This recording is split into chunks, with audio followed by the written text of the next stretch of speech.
came out to myself. Once I figured that, okay, this is it. I like girls. I want to eat girls out. Like, this is a thing. Oh my God. She went there. Like, this is like, I'm not like somebody who's like, oh, I'm going to make out with my friend and like, that's enough. Like, no, like I'm in it. Like I'm going in. Like, this is what I want. And I'm like fully invested in it. And it's a part of who I am. And there's no closing Pandora's box after that.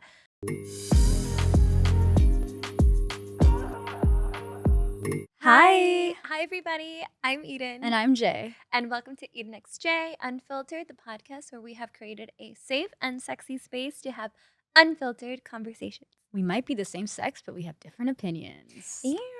Hey. See, now I don't have to do the ew. You can just do that. That makes more sense. Well, thank you all for coming back and tuning in, whether it's on YouTube or on our podcast, on Spotify, Apple, wherever you're listening. Thank you so much for joining us again this Thursday. We know we missed last Thursday. Please don't hate us. It's been quite a whirlwind. Oh, but before I guess we get into logistics, I do have to remind you, if you haven't yet, please follow, please subscribe, please see all the things Eden XJ and all our Eden XJ Please worlds. leave us 5 stars. Those reviews really help us. They do. And we're really thankful for each and every single one of them. And it also gets us excited to keep coming back, or the stars, or the comments, or the DMs, all the stuff that, you tell us that you like and that you want to hear next. So it's wild. I feel like lately, since we've been going out, people have actually complimented the podcast IRL. Yes. And they keep telling us how awesome it is and how much they've been learning along, and all the topics that we've talked about, they can relate. So I don't know. I feel like we got to continue this podcast. The podcast is tiny but mighty. Like, you all surprise us so much when we either see you at one of our events, or we've traveled abroad and we've had people tell us, I listened to your podcast and I love your podcast. I didn't realize how much trauma I had to unpack, or how I was dealing with money. And I was just so mind blown and thankful, because I'm all, this is like kind of our newest adventure. But it's doing pretty well. You guys are just our biggest inspiration. So thank you so much for listening or watching, or just being supportive and in all of our, Eden XJ things. So we really appreciate it and want to say thank you. I was going to say, do we have a thank you button? I don't think so. I don't think so. It's okay. We've already added too many buttons. I feel so bad. You're denied.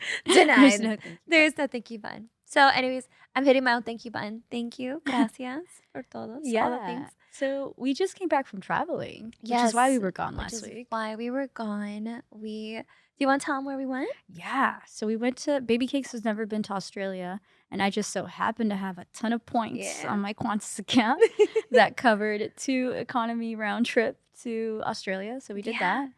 And I mean, if you're in Australia, Bali is just a 3-hour flight away. So why not? Oh, yeah. And we ended up going to Bali, which was amazing. It was just a little stone's throw away from Australia. I just want to do this really quick derailment about Australia. You guys, we almost didn't make it back to the United States. Like, we're not sitting here. So we got off the plane and we got to our hotel. Fast forward 3 days later, when we're getting ready to leave to Bali, on the 4th or 5th day to Bali. We're packing up our stuff, getting ready, getting excited about Bali, envisioning ourselves in our pool with our floating 85 breakfast, degrees weather, full bikinis, sun, all the things. Like, we are there in our minds. And then all of a sudden, it came time to fill out our visas, and we're like, "Where are the passports? Do you have the passport? Do I have the passport? Where are the passports?" And we've turned our hotel upside down, one way and up and down the other, and the passports are not there. The passports are gone. They are FBI missing. Like, someone help us. And we became so desperate. Like, and I will commend us. Like, I think a lot of couples can see something like this and fight. Yeah, or it's easy to try to blame. Like, you had them last, or who had them. We kept our cool, which I think we really had to practice our communication skills on vacation. Like, yeah, I was on the verge of crying. I'm not gonna lie. So we both didn't break, though. Yeah, I had to be super strong, keep it all inside until, I mean, if we didn't find it, then at that point I would have to unravel. But I had to keep it together until we figured it out. I think we didn't want to mentally accept that we were stranded in a different country with no passports, and we wouldn't be able to go to Bali having already paid for everything. We were just trying to not let our brains get there. And so we calmly were just like, okay, retrace our steps.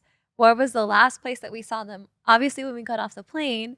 So then I called the Ubers one by one from Genius, honestly. every Uber we've ever been in. And sure enough, the first Uber that we took from the airport had our passports. 3 days later, decided to never call us and tell us that he had them. And I was like, don't freak out. Don't freak out. Just please bring us back the passports. Like, just don't go full Gemini right now.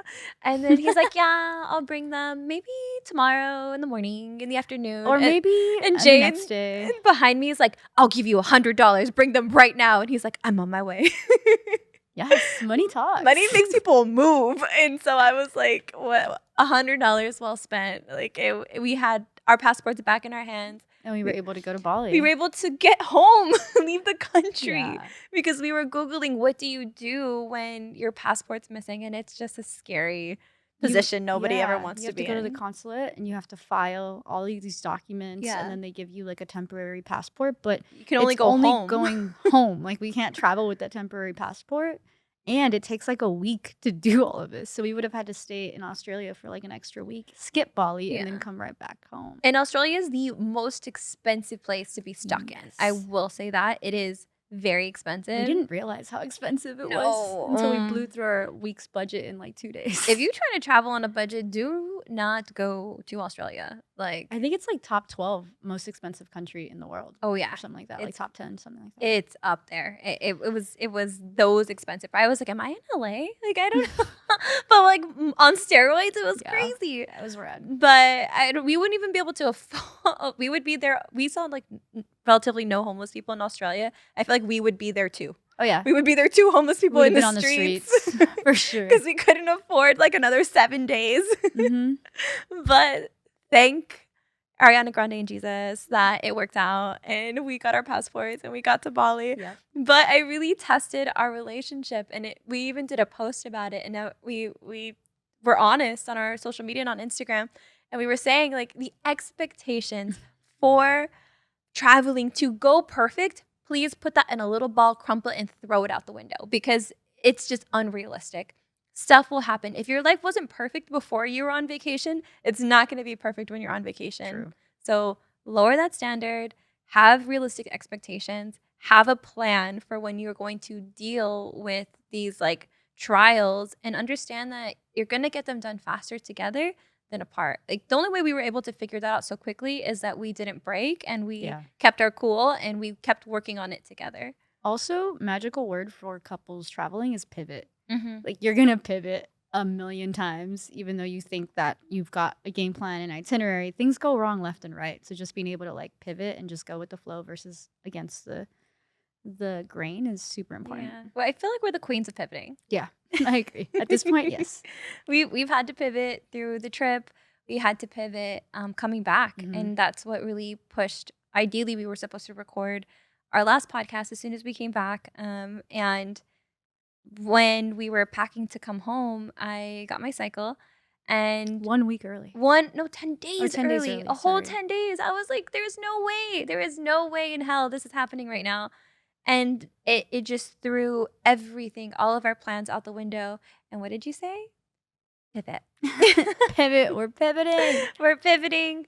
Like, and I think that's what I love about us in our relationship and our dynamic. And like, what you see is what you get. Who we are on social media is who we are in real life. We genuinely love each other. We genuinely laugh with each other. We get along. We are each other's best friends, or we are each other's rocks, and we come first in all of these other endeavors. And I'm thankful for the people who are patient with us, because life happens so quickly with us. And we weren't supposed to be starting IVF.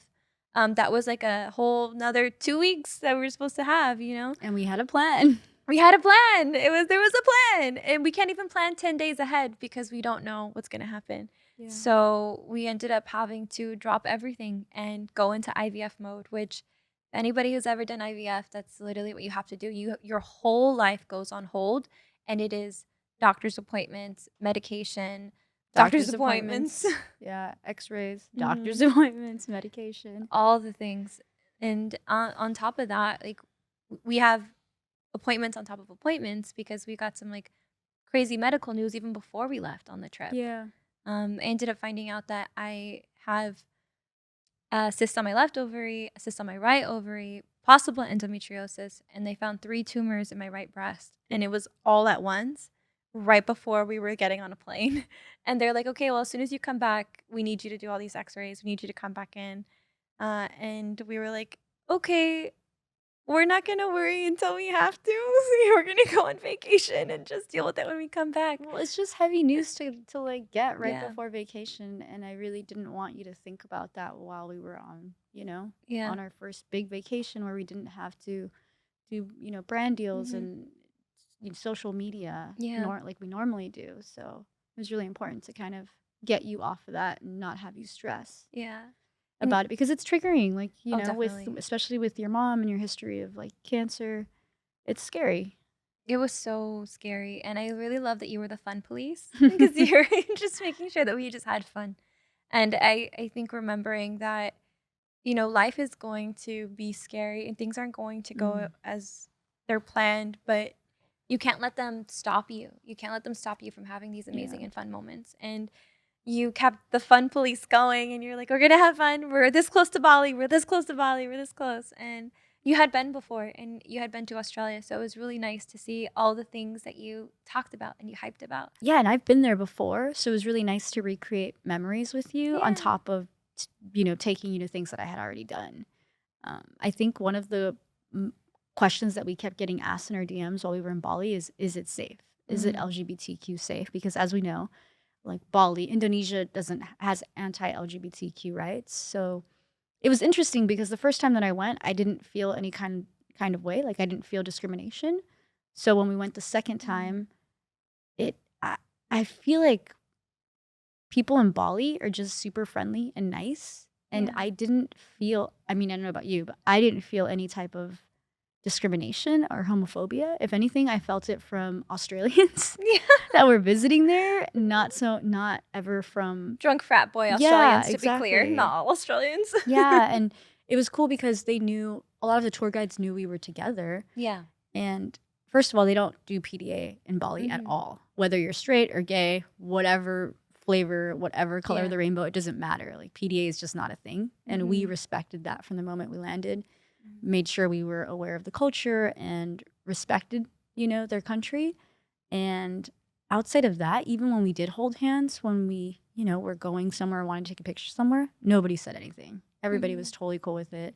They understood we were married Yeah. and together. And it was just awesome. It was such a cool experience. And I feel Mhm. like more people should explore Bali or Indonesia Yeah. because it does have this stigma that it is anti LGBTQ. And that might be the case for the country, but the people are super friendly and there is no discrimination. I mean, the same can be said about the US, right? We know we can't go to the South. Oh, There's certain man. states that we avoid because we know like anti LGBTQ laws Yeah. are pretty prevalent there. And, Mhm. and there are other parts within the US, like California, that is super liberal. So I think it's the same Mhm. thing with Indonesia. Bali's very liberal. I Right. felt it was super liberal.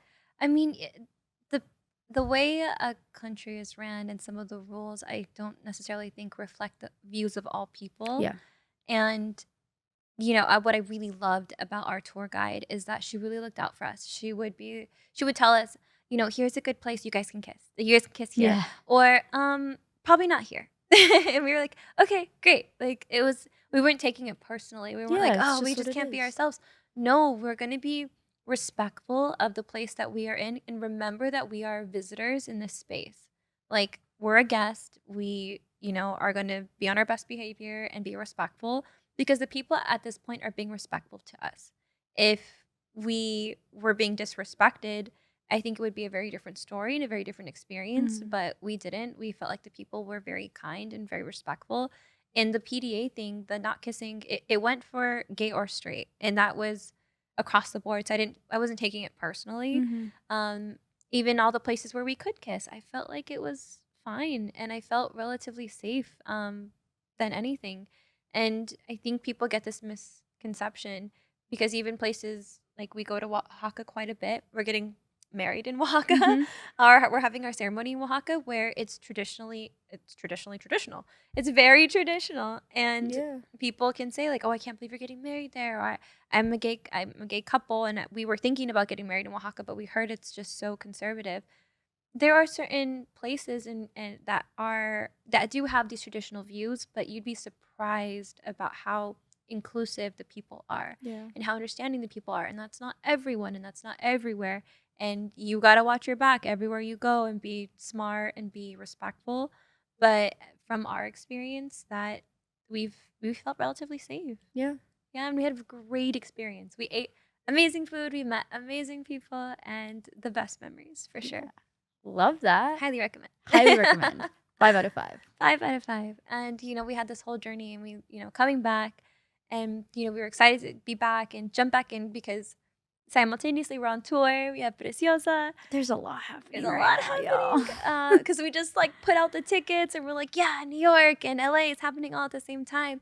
And then obviously we just had everything put on pause because of IVF, and we're almost there. Which I think is a blessing because you got it early and now we won't have to deal with that, next During the month when tour. we're on tour, Yeah. which I think would have been a little hectic. Yeah, it's a little inconvenient right now, but I'm trying to just keep it pivot, keep it going, keep it Pivot. pushing. And just I'm doing my best. I'm doing my best, and that's all we can do. And in the midst of us leaving on this trip, we were constantly seeing this TikTok ban Yeah. on social media, and Oof. everyone was like, "You're TikTokers. What are you gonna do? What do you think? How do you feel?" And we're just like watching it with the rest of the world, just being like, "Holy fuck! Are they gonna take it away?" I think it's total bullshit. I think it's just people wanting money. It's capitalism at the end of the day. Yeah, lobbying. Everybody has deep pockets in Mhm. Facebook and Meta, and they just want their piece of the pie at the end of the day. Yeah. Also, I think they're scared of all the knowledge that's being thrown around on TikTok because let's be real, I get my news from TikTok. Yeah. I don't turn on the TV. I don't watch news channels. I can find news so much quicker in the search bar Mhm. on TikTok than I can Googling something. TikTok is my Yelp. Yep. It is my review source. Yeah. It is my CNN. It is everything. It is everything. And I understand the intimidation because now they don't control the narratives, like Yeah. the people control it, and they're just trying to take it away. I also think like the search engine is so good, like just analytics in general, where you're currently seeing even France. France is going through something right now too. There's a full rioting revolution, a protest happening, and I feel like they don't want us to get ideas, from other countries, and they're scared of that because if we all rioted, it'd be over. Like if we actually got up and that's the thing about Americans too. Like no offense to anybody, but a lot of Americans are lazy, and instead of like doing something about it, they just sit back and watch it and complain later. It's like easy to complain about something that you're not really fighting for. It's not the unity. It's not the Yes. land of the free and home of the brave. There are people women don't even have rights over their own That's what I'm bodies. saying. We can't even go to a drag show in certain places. What freedom are we talking about here? And like, Yeah. let's be honest, let's be unfiltered. You know what I mean? Like, it's not. It is what it is. Jim And Crow's come like they're trying to bring Jim Crow back. You don't even have the freaking decency to change the name. You're just gonna really just be like, let's just dust the cobwebs off this and bring this old law Yeah. back. And like, what the fuck are we just like waiting for? You know Yeah, what I I mean? agree. And it's crazy because like it takes unity and it takes grit and it takes just doing the hard work and coming Yeah. together. But we're so divided Yeah. as a nation. And I feel like that's our biggest weakness is because we are so divided and we're all about ourselves and we're selfish in this way that nobody is willing to step outside their comfort zone and come together to do what needs to be done to get the job done. Yeah, I agree. And these other countries like France or Mexico or all these other like places that have rioted before, even in the Middle East, that will literally die for a cause to make change happen. You won't see that here. We saw it a little bit during the pandemic, but it's not. Nobody's pushing to that caliber again because I think there's this fear, like, what's the point? Because nothing is going to change, and that's what they want us to think. And I mean, at the end of the day, like we hold all the cards. It's just what are you willing to do with it? Yeah. And that's where we stand. And I know they're trying to take away TikTok, and I feel like if they take away TikTok, they'll just be something else. Well, I think that's stupid too, right? Facebook assumes that everybody's just going to jump from TikTok to Facebook. I'm sorry, but unless you're over 60 years old or a racist or my tia or my parents, nobody's on Facebook. So I feel like that's, I don't know. I No think one's they gonna jump assume back. no one's going to jump It's back. not it. It's if that's what the end game is, or what that's what they're hoping for. It's not gonna happen. People are just gonna move on or move to something else. We're just all gonna pivot as a nation on social media. We're all gonna pivot to a new app, but we're taking everything like everybody else one day at a time. We would love to take this opportunity to say if you like what you're seeing and hearing on TikTok, go follow our Instagram just in case something happens. But what we appreciate is providing other outlets for us to just have these open conversations. Hence, Le Podcast by the Podcast Place. That's why we're here. Exactly. And we're trying to just keep our voices out there and as loud as we can in case they just start taking away all these things. So here we are being unfiltered in this space, and we know we're planning on keeping it here, and hopefully nobody takes this away. Somebody better not let anybody take this away from us. And with that being said, I know a lot of people are here and are excited to be back for a new episode of the podcast. And since we've been gone, we do these this prompted question every Thursday on our Instagram stories, where we let you guys ask us for advice because we love giving it. We got stories and lessons for days, and one of the biggest topics that we kept getting was dating. Yeah. So I think that's a great topic to talk about today. Oh, yeah. Dating, the do's and don'ts about dating. Dating queer, dating bad dates. I think baby Bi gay dates, dates, bi dates, lesbian dates, James. So I would say, let's kick it off. What has been your biggest challenge dating as a lesbian? Oh, just one challenge? Multiple things. One, I think the lesbian circle is very small, especially in LA. So it's very similar to the L Word episode where they have a chart and there's like one main person, the original, not the new one. But there's like a pie chart and there's a person in the middle, and that person has dated, Jane, and Jane has dated Cindy, but Cindy has dated that original person. And it's like the spider web of constantly dating the same people, which is something that I hated. Like when I was growing up, I hated, I don't know, double dipping or like knowing someone that it's a little icky. Yeah, it's a little ick. So I think that was not fun. And along with lesbian dating comes cliques. There's a lot of, especially in LA. I mean, whether you're gay or straight, people can be very cliquey, and LA can be very fake. And I think that translates when you're dating, because you might think someone's cool or, a nice person over text, and then you meet them and they're just like all about show or come off cocky and very into themselves, or maybe their group of friends can be a little cliquey. The people who they are online aren't who they are in real life. Exactly. Interesting. I mean, that's a struggle, getting catfished even as a lesbian. I've definitely been catfished on dates. So those are mine. What are your experiences? Challenges as a bisexual. Yeah. I mean, other than biphobic lesbians, which are everywhere. I'm sitting next to a recovered. I'm married to a recovered. Recovering. Biphobic lesbian over here. I'm very proud of you. It's the constant having to prove how gay enough you are or how bi enough you are, or just constantly feeling like you don't belong in this space. You don't deserve to be in this like rainbow club, the alphabet mafia or whatever. Like you just, you don't feel as welcomed, and it's not as friendly. And I will acknowledge that it's not as friendly to bi men more than it is to bi women. For sure. And there's a lot of fetishizing, and it's a challenge. It's a challenge, especially when you are single as a bisexual and you're choosing to date openly different types of genders. Doesn't mean it's just a man or a woman. It could be like anything on the spectrum. And the person who you're sitting across from, when you're honest and you're just saying like, oh, like I'm just open to dating right now, which the person who is also single is open to dating as well. but for whatever reason, your open to dating is different than theirs. Mhm. And they make you feel guilty or they make you feel bad for what you are and that you're just trying to live your life and be authentic to yourself. Yeah. Um, so that was always a challenge.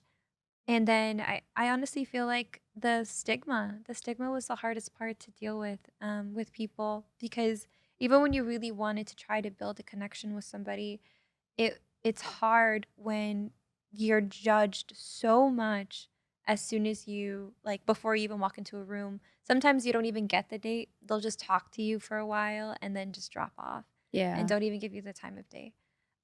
So it's feeling like that. It's just feeling like you're not enough or you're not good enough or you're not gay enough. And that was really hard. Yeah. It was a really hard space to live in. And I mean, I'm thankful for it because it does give you a bit of a tough shell. It does help you boost your I mean, I took it and I flipped it, right? I started to think like, man, I'm not good enough. And then I started to think, you're not good enough. You're gonna miss out on something so amazing and someone's gonna be happy to have me as a wife. I mean, at the time I was like, I'm Yes. never getting married, but it's fine if I'm single and I have a bunch of rabbits. It's cool too. Yeah. But I flipped it and my weakness made me stronger. But that's not for everyone. Yeah. That takes a lot of therapy and it takes a lot of help. And I was like, okay, And I a lot of a confidence lot of because I can confidence. see, I don't know, some bisexuals that don't have that confidence, that could tear Mhm. you apart. Yeah. Like being rejected constantly by lesbians as Yeah. you're trying to, I mean, you are who you are, Yeah. but not being acknowledged Mhm. and ignored and dismissed because you're a bisexual. I mean, Yeah. that's a lot. That's tough. Yeah, I mean, it can be pretty judgy out there. It can be judgy in those streets, and Hmm. everyone feels like they can judge on everyone else, and instead of just appreciating that somebody is being honest with you. I think Yeah. that's the hardest part in like dating. You know what else is another ick that you just triggered because you said judging? Gold star lesbians. Ooh, tell me more. I am not that. Maybe unpopular opinion, but for You gotta me, explain what it okay. is. So, gold star lesbian is a lesbian that's never slept with a man, and they boast about that a lot. It's almost like they're like if it was a pyramid, they're out in the top of the pyramid because they've never been with a guy. They've never done anything with a guy. Which okay, fine. If you've never been with a guy, that's great. But when you boast about that and you run around and you're like, well, I'm a gold star, like I don't like dating anybody that isn't a gold star because that happens with lesbians too. I believe it. Um, I don't get I'm it. definitely not a gold star, but I think But they that's look down on ridiculous. you. They do, because I'm not technically. I'm Mhm. like a bronze star. A bronze star. Some other metallic. Damn, I don't know what I would be. I'd be I've dabbled with one or two. That's about it. I'm a What's- bronze star. What's that metal that turns your finger green? That's you. me. So embarrassed. A fake silver. The fake silver, not even the sterling. I don't even know what it is. Ooh, I yeah. gotta look at the alchemy pie chart again. That's annoying, you know? No, I mean, Judgment. but you guys have this separation built within your own Yes, system. it's so stupid. We don't have gold star bisexuals. I don't even know what that would look like. I don't know what that would mean. You just came out the womb knowing that you were purple. Yeah. I don't know. I get you were born purple. Maybe Yeah. that's what it was. But I mean, we all kind of have our things, right? That we've had to figure out and navigate through our sexuality. And the thing that I also ick with the gold star lesbian because I don't feel like there should ever be a space where you feel better than anyone else because of your sexual preference. Like there's Yeah. nobody that should be higher. There's no gold star, There's nobody giving out these gold stars. There's no ribbons. There's no blue prize or anything. And so I think it's just so strange to divide up a community that's already Divided. marginalized and Yeah. divided and to just be so judgy on people and it always comes down to your past, right? Yeah. Hung up on your past, who you've been with, how many people you've been with, who you slept with, all of these different things. Like people hold so much weight on them, like they are worth gold in a relationship or in a conversation. And I think that's like kind of an interesting topic. Like we talk about our past all the time. There's nothing wrong with it, not all the time, but like if it comes up in conversation, it does. But our past has made us who we are. Yeah. And I think like if we had not have gone through these terrible growth situations of past dates and bad dates, Yeah. to get to a good date, we wouldn't be who we are today. And that's the thing. I'm proud of my background. I don't body count shame. I'm not Yeah. that person. But I'm glad that I've gone through X amount of relationships because I now know what it should be and what I need in a relationship Yeah. versus like going on one date and like putting all my eggs in one basket and like calling it like being a done deal. You know what I mean? Yeah. Like I'm glad for the experience. And I think everybody should date like Mhm. a ton until you figure out what you like and what you don't like. And until what you feel is right. Yeah. You know what I mean? There's no you don't have to. There was a saying somebody told me you can't fit a circle piece into a square hole. Like if you're trying to force it, it's Yeah. probably not meant to be. It's not it. And it's not it. And you got to keep it moving and keep it going. Mhm, So, mhm. speaking of pieces that don't fit and don't work, I'm very curious. Like, what was your worst date that you've ever been on? Oh man. 2 on the spot? No, I'm trying to think. There's a lot. Oh, man. Okay, I think one of my worst dates was I went on a date with a girl and she was super pushy from the beginning. Like wanted to put her tongue down my throat in like the first 10 minutes of meeting. And I think that's very off-putting. Yeah. Personally. I don't know you. I just met Yeah. you. This should be super casual and there should be no pressure. And I think those dates always gave me the ick because I just having someone that's like ready to rush into that, like Me looking back on our first date and me jumping down your throat, I'm like, oh, but you jumped down my throat 10 hours into the date. Yeah, that's very true. That's very true. I was Like we did a lot in 10 hours. Like it was like a really Doesn't mean I long wasn't date. thinking about it. Yeah, But did I do it? No. Exactly. I mean, we even went and watched a movie during our first date, we did and a we didn't bunch of even hold things. hands. Like it was. Oh yeah, We were was both awkward. like super scared and nervous to hold hands. This We was us just- on our first date Yeah, just like this. at the movie theaters. You Hands see to it on our ourselves. YouTube. You can see it on our YouTube. It's like our hands would not cross the line. Yeah, but like that's what I mean, you know, and like going on a date with someone that just wants to like, get physical I off mean, the bat. you are super sexy and you are super Aw. swaggy, and it is the tattoo, Where's so I my- can't I can't blame her. Where's But you know, my you fuck up. zero? But sorry, continue. Thank you. No, I think that's a bad date. There was another date where someone had, and I mean, it's just, preferences, but I didn't like the way that they smelled, which is something. Pheromones don't always match up. They don't align, and that's normal. So I've been on a date where, that wasn't going to fly, so I didn't continue with it. And then I think another bad date is being catfished. I literally went on a date with a girl. Oh no. Yeah, she was like, on her profile, she had long, pretty, curly hair, and she was super femme, and totally liked the profile picture. Showed up to a date, and she was fully short hair. Ooh. Like maybe that picture was taken 5 years before. Yeah. That when we met. And so it was pretty obvious that she was a catfish. Oh no. So that I immediately friend zoned her as soon as we sat down, and she was still trying to pursue, but I cut that real short. So I think things like that, like catfish is the worst. Like just send me a picture like of what you look like now. You don't need to be like 5 years ago or like your hottest, but like let's be honest about that. Yeah. But I mean, your type was femme. I'm gonna still as femme. I mean, I don't know. I think it was mostly femme, but I went on a couple of dates with a couple of trans men too. Yeah. Like I don't think I think I'm pretty fluid as well. Like to a sense, Yes, I think femmes are always gonna make my head turn. I love femininity. I love women in general. But I'm also fluid. Like I said, I've gone on a couple of dates with some trans men that I was like, this is fun. Like they were attractive. They were, they had confidence. All the things that I wanted as well. So, yeah, I don't know. I love that. Yeah. What about you? Tell me some of your bad dates. Oh man, bad dates. I had a very long string of bad dates, even dating men at the time and dating women at the time. And it still felt like a lot of it was a blur. Like I was on autopilot because I was so numb after losing my mom that it just felt like I was moving to move and nothing was like making me feel anything. Nothing was making me feel like excited.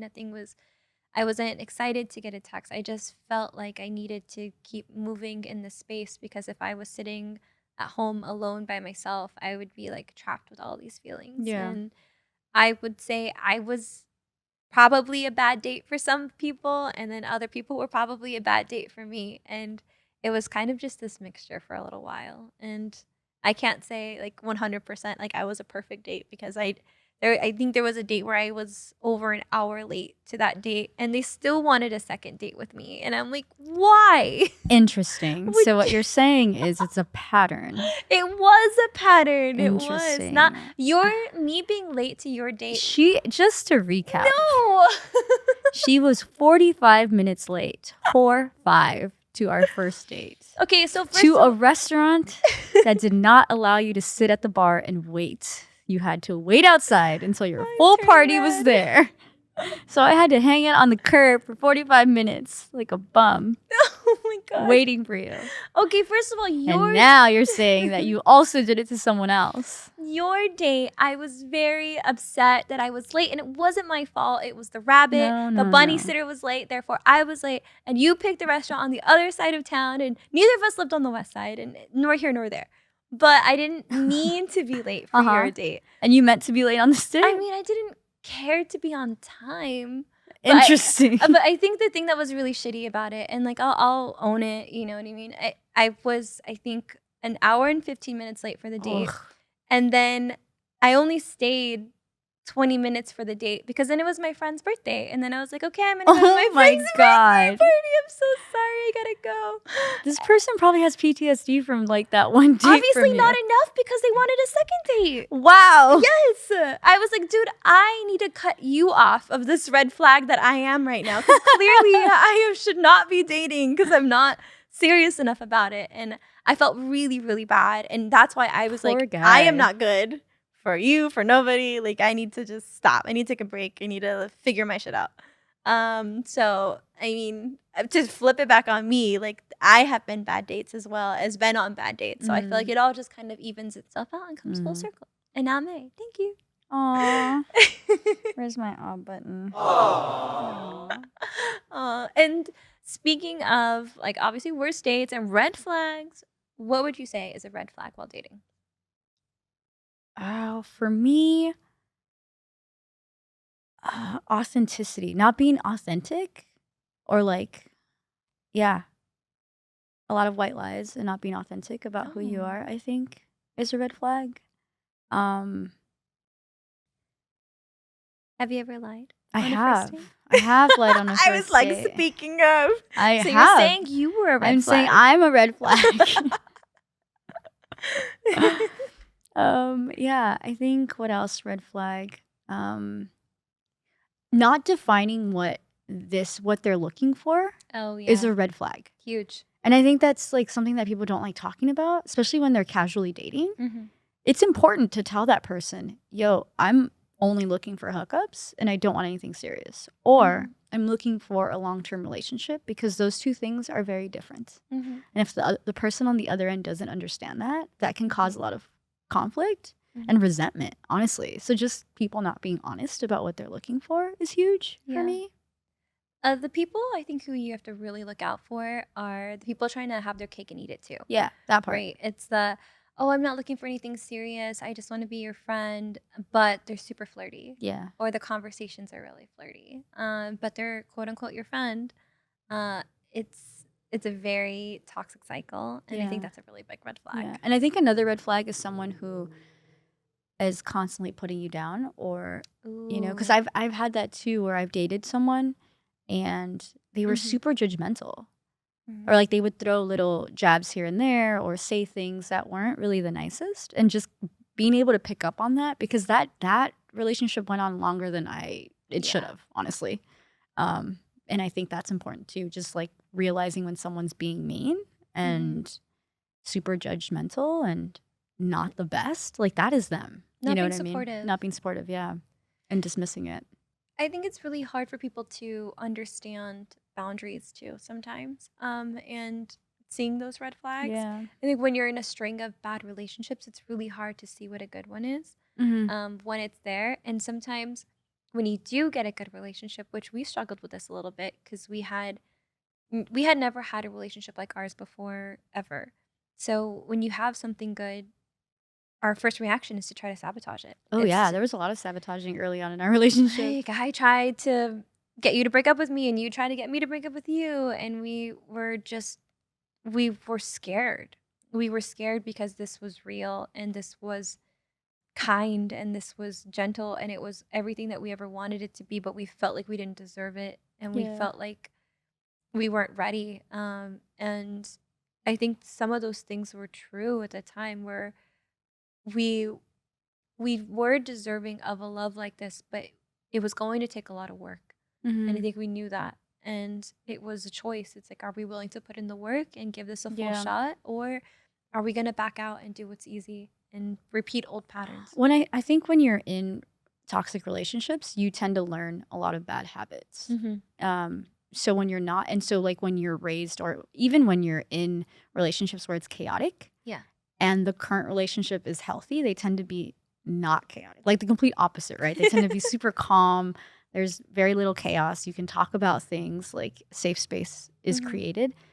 And I think sometimes I would go crazy. Like in our relationship early on, I was so used to the chaos that it was really hard to just be okay with calmness. Because I was, that's just what I was used to. And I think that takes a lot of unlearning and realizing calm is good. Like, it's okay to not have chaos. I mean, but you've not only had chaos from dating, but you had chaos in your whole life. You had chaos growing up. Well, that's what I mean. Like, I think you've been the only relationship where I've had to unlearn that chaos, not having chaos is okay, and catching myself wanting to create chaos because it's what I'm used to. Yeah, my mom used to scream and yell a lot. And I used to scream and yell a lot to get my point across. And it wasn't a healthy way to communicate at all. And I'm not proud of it.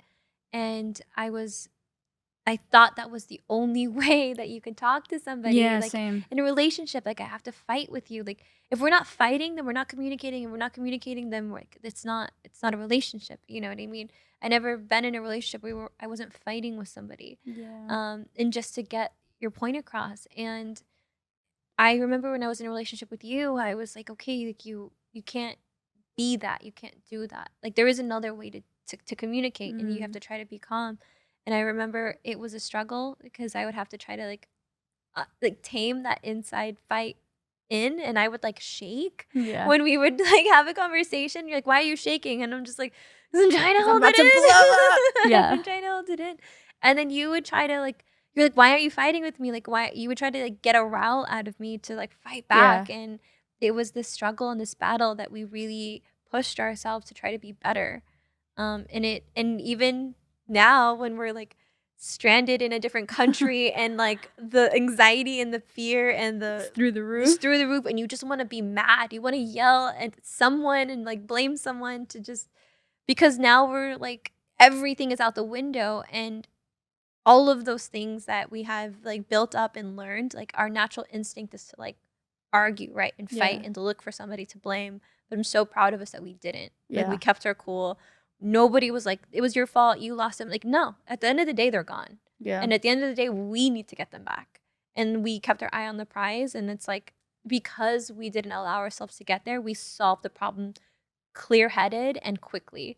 Like, had we had fought and sat there for God knows how long, we probably never would have found them. We probably never would have thought, let me find the Uber, da-da-da. But because we sat there and we were like, okay, let's figure this out together, we solved the problem. And I think that was such a big testament to how far we've come from the people who were trying to end this and sabotage this because it was too good to be true. Oh, the old me would have flipped that entire room upside down, like, called the maids, caused the whole scene. Right? It's someone's fault. But at the same time, you just have to accept it can be no one's fault. It is just a problem that needs to be solved. And at the end of the day, we started this together. We need to finish it together. Because I'm not getting on a plane without you, and you're not getting on a plane without me. I agree. Look at us. Where's our clap? Do you have a clap? Jesus, at this point. 2 hours later. Yay! Sorry to our listeners who are I'm still trying. So sorry. We're gonna get there. But on this note, advice for baby gays, because I think there's a lot of people that are coming out late in life.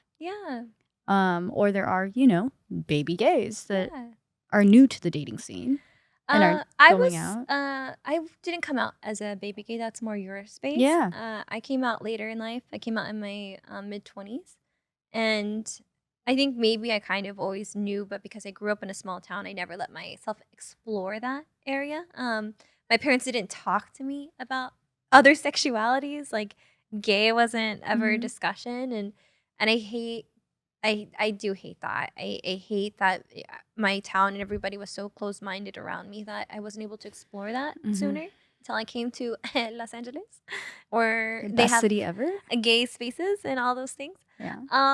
But I did come out later, and I will say I came out in a couple of different steps, right? So I came out to myself once I figured that, okay, this is it. I like girls. I want to eat girls out. Like, this is a thing. Oh my God. Like, She went there. Like, this is like, I'm not like somebody was like, oh, I'm gonna make out with my friend, and like that's enough. Like, no, like I'm in it. Like I'm going in. Like, this is what I want, and I'm like fully invested in it, and it's a part of who I am. And there's no closing Pandora's box after that. Pandora's box. Anyway. Yeah. This podcast just became X-rated real fast. Jesus. Anyway, sorry. Oh my God, I'm blushing again. So, I mean, I came out to myself, and I talked to at the time I was in college, my college therapist.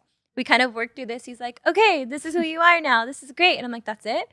Like, I don't get a medal, a star, a ribbon, gold star, nothing. And then he's like, no, that's it. Like, you just go on throughout your life, and like you figure out what you want to do next with it now that you have this information. And I was like, cool. And then the next step I did was like I came out to my friends. Yeah. My closest friends, and maybe like one family member who I knew was probably going to be accepting. I came out to my safe zone. And then the third step for me was coming out to my parents and coming out to people who I thought were harder to come out to. And before I did that, I kind of had this like prep speech for if it were to go either way. If they were going to be supportive, I had this like, great, yay, like you came through for me as a parent, and it's amazing, and I love you, and like all those things. And then I had this backup speech where if they didn't come out the way that I wanted them to, it was immediately start throwing receipts in their face. And I was like, I'm an amazing daughter. I graduated with honors.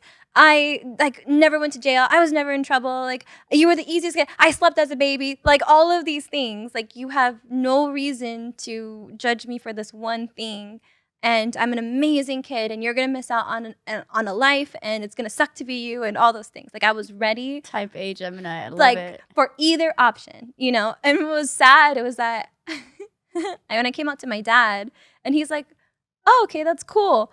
I read the wrong speech. I read the speech where he disowned me, and I just started listing all the things that made me amazing. And he's like, "Duh, like I know. Now you're just bi, and that's fine." And I was like, but I'm this, and I'm that, and I'm that, and I'm that. Like, I had so much anxiety. I read the wrong. Aww. It went plan B when it was supposed to be plan A, but it was fine. It worked out. But I did go to my friends, and we did have a plan. Like, okay, if my parents don't accept me, I'm probably going to come and like cry it out. Just please have a shot of tequila ready, and like we'll get through this. And they were like, great. So it was having a plan. And that was kind of my coming out later in life, because that I was older. I had my own apartment. I didn't rely on anyone. I didn't need anyone. So it was more of an emotional safety net that I needed versus like a financial or like a living situation where I was living with my parents. I needed to tell them. So coming out later in life, you do kind of have those benefits versus, unfortunately, I know that you came out as baby gay, and it was a very different story for you. For those that don't know, a baby gay is someone that comes out before they're like 18. And I came out when I was 16, not because I wanted to, but because I was outed out. And that happens to a lot of baby gays. They're not ready, but, you know, a family member or someone rats them out, and then it's like a whole thing. And I grew up in a Catholic family, and I don't want to get into like the craziness, but I definitely got sent away for being gay. And being a minor, it was really hard for me to venture off and not have dependence on my parents, you know? And that's a whole other story. But I think whether you're an older, you know, you come out older in life, or you're a baby gay, there is advice that I wish I had, even as a baby gay, dating. And one is just being yourself. And I know that that's like so cliche and everybody talks about that, but it's so important to not want to change yourself for someone else that you're dating. Yeah. And I think it happens more than we talk about it and more than we realize. Yeah. I think another advice that I would have is to, I mean, I brought it up earlier, but just understanding what you're looking for, right? Even as a baby gay, like I should have known that I was looking for the experience and not like a long time romance, because I understand there are high school sweethearts out there and I'm not disrespecting them. But at 16, I do not know what love is. And I think that I fell in love often, or I thought I was in love because I didn't know. With potential. Yeah, exactly. Yeah. Or I mistook lust with love. And that happened a lot as like a young kid because I didn't have the example. I come from a broken home, but also I was looking for that, that void. And realizing that at 16, like you should be dating, 16 to 21, I think you should be dating a lot of people. Your first crush, I think in general, is always so intense, but your first crush with a woman is just intense on fire. Yeah, that part. It's always intense, and the emotions are intense, and the feelings are intense. And anyone will tell you like their first woman crush is confusing because there's lust, and you're right, there's love, and all the lines kind of blur. The red flags go out the window, the toxicity. The relationship goes way longer beyond the expiration date. Totally. And it's because it's your first. Yeah. And a lot of that gets confusing. And as an adult, like thankfully you're kind of able to navigate through it. But as a baby gay, good luck, because you haven't developed those skills yet in that life experience. Yeah, my first girlfriend, like real relationship. You got a tattoo. I got a tattoo. I knew it. And she's right. And she was the worst. Like she was 2 years older than me, so she was 18, and she was a druggie. And she was shitty, like just a shitty person. And I still got a tattoo, like in remembrance of her. Obviously, thank God it wasn't like a name or anything, but it was so. If you're wondering why she has her whole back blasted, it's because of a cover up. Not really, but I did get this little. Let me tell you how emo. Let me tell you how emo I was when I was 16. Okay, I dated this girl for like a year and a half. I thought she was the love of my life. She was the worst. She cheated on me with anybody that she could get her hands on. She was a druggie. She didn't do anything with her life, and she was also an alcoholic. So it was just like the worst of the worst of the worst. Damn, like they said, pick someone, and I said all the struggles. But the point is, so when I found out that she was cheating on me, I was obviously heartbroken. Yeah, and I was so stupid. And I ended up getting a tattoo that said, "I'd rather believe your lies and be happy for a moment than know the truth and be miserable all the time." As a 16-year-old, if that tells you anything about what kind of emo baby gay I was. Very, very emo. Yeah, it's very, very emo. Yeah. But I think that goes back to the advice. Like, don't be me. Don't get the tattoo. Don't be emo. If you're a baby gay, like... It's not that serious. Yeah, it's not that serious. You will get your heart broken. It's part of life. But there will be, something beautiful at the end of that. Aww. Yeah. And you will get the name of a tattoo of a person that you're meant to be with. Cha-ching! Yeah, it's true. I'm just joking. And on the topic of queer dating... Eden and I are actually throwing an event called Queer Friending. It's a mixer. Yay. We actually did one a couple months back, and the response was insane. It was so fun. I think 65 people showed up, and Eden and I did prompt questions. We did icebreakers, and it's in the daytime, so it's not a Preciosa event. It's not a nighttime thing. It's not a club. It's not a club. And we do have alcohol available, but we tend to push mocktails, and it's more of just like chill. Having safe space to hang out with other queer people and like-minded people that want to make real connections. Yeah. I'm not saying you're going to meet the love of your life, but... maybe you will. Maybe you will. But you will meet a lot of cool people because the last one was amazing. I mean, we ended up hanging out with they ended up coming to Preciosa night. Yeah, they're still friends to this day. Yeah. They're like all in new group chats. They are all going to be lifelong friends. And I was like, oh, we did that. We did that thing. That's so cool. Yeah, and we kept getting DMs of people asking us to do a singles thing. Yes. And there's a lot of singles that follow us and want to find their person and really are looking for that positive, healthy relationship. Yeah. So this time around, we're having a singles hour. Yeah, it's a singles mingle hour. Yep. It's going to be before the friends mixing event, which is really cool because we have the singles. You can come in, you mingle, maybe grab a couple of drinks pre-hand, meet each other, and then you still like have another 2.5 hours to either keep getting to know each other or at least just figure out that you guys are better off as friends. Which is It's a awesome. lot of no pressure. It's a lot of fun. We have a lot of prompted questions to help break the ice and get to know each other on a deeper level, which is what we're here for. We thought about this so much that our last event, I made custom cards. Yeah, Like custom prompt love questions. I them. did so much research. I didn't want any cheesy ones, and I Yeah. wanted them to be real in-depth conversation starters.